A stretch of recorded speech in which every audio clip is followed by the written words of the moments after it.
Hoxh, folëm çka thot Allahu për namazin, por pejgamberi sallallahu alaihi wasallam çfarë ka thënë? Po, kështu ta ashtu ndërlidhen njëna me tjetrën. Kur Allahu e përmend në Kur'an, me automatizëm pejgamberi alayhis salam i jep fjalët e Zotit dhe ja bën me dije shokëve të vet, ja bën me dije umetit se ky namaz që na jemi duke e bë, keni kujdes, mos e lini.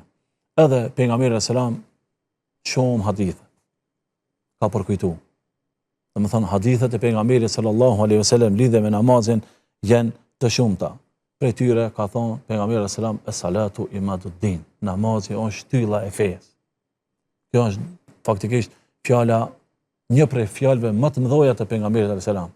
Por me ja u bë me dije se ai e ka kuptuar për Allahun dhul xhelal se çka do të thonë namazi, e tash për me ja u bë më të kuptueshëm fjalën e Zotit, pejgamberi alayhis salam ju thot sahabëve, na thot edhe neve se namazi është shtylla e fesë. Ai cili e ka prish shtyllën e fesë, e ka prish Islamin.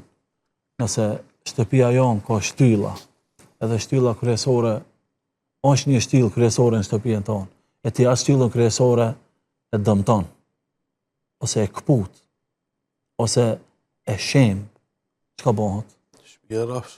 Nuk bëhet bashrafsh, por rëzohet, por nuk je i sigurt në shtëpi. Nuk je i sigurt, se e shef se diçka mbi kokë është varr.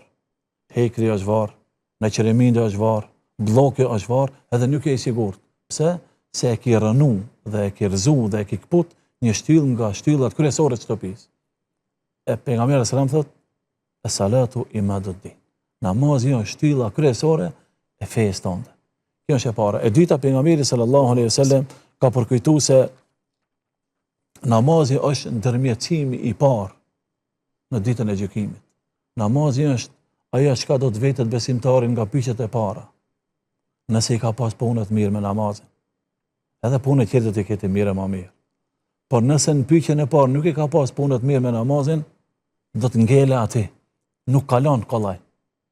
Por atë, kjo është një prej përkujtimeve më të mira që neve në përmend pejgamberi sallallahu alaihi wasallam në kuptimin se ndërmjetësimin e parë në ditën e gjykimit do ta kesh vetëm se me namaz. Pastaj e ka përmend pejgamberi sallallahu alaihi wasallam se namazi, nëse don me ditën çka është për tije, ka thonë është namazi dritë. Salatu nur. Namazi ka thonë është dritë. Tash këtë dritë, nëse don ti ta përforcosh, nëse don ta reflektosh, duhesh ta lidhish punën mirë me krijuesin tënd, se përndryshe do të dobcohet drita. Unë nuk du ta marr ta shembull bateria. Nuk du ta marr ta shembull telefonin. Sa më tepër që e mbush, aq më tepër kje forcë dhe kje dritë dhe kje kontakt.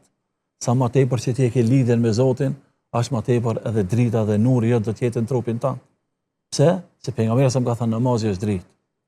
Mirë po, ka edhe fjalë të pejgamberit alayhis salam për ata të cilët e lojnë namazin, për ata të cilët janë dembela në namaz, edhe e ka parashiku ose e ka krahasu me thonën namazin me mosbesim, me kufër. Do të thonë el ahdu bainana wa bainahum as-salah faman tarakaha faqad kafar.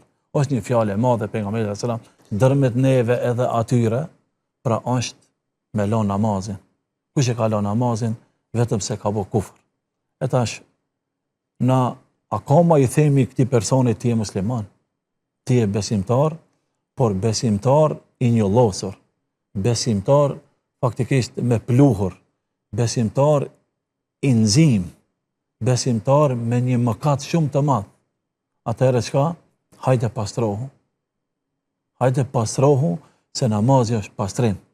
E për me kuptu më mirë këtë fjalë, pejgamberi alayhis salam me një tjetër hadith, edhe pse ka shumë, po do të ndalem me këtë fundit. Ka thonë, çka mendoni ju nëse para shtëpisë juve kalon një lum? Edhe ti në atë lum 5 herë në ditë lahesh. 5 herë në ditë, jo një herë në javë.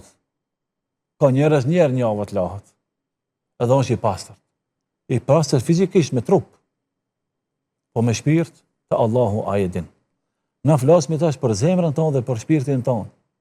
Dhe ka krahasu shtëpinë tonë ose shtëpinë e dikujt dhe ka thënë çka mendoni nëse dikush prej jush e ka shtëpinë dhe para shtëpisë i kalon një lum. Edhe në atë lum lahet 5 herë në ditë.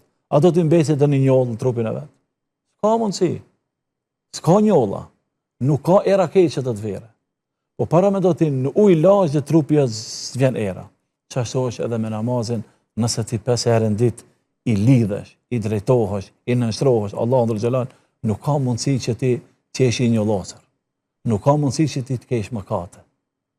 Mëkate na gjithë kemi, por namazit pastron, namazit filtron. Atëherë pse mos e marrësh këtë fjalë të madhe të pejgamberit sallallahu alajhi wasallam, që ti qesh i pastërt edhe me trup, qesh i pastër edhe me zemër, edhe me shpirt, por para se gjithash qesh faqe bardh dhe qesh me dritë të Allahu subhanahu wa taala.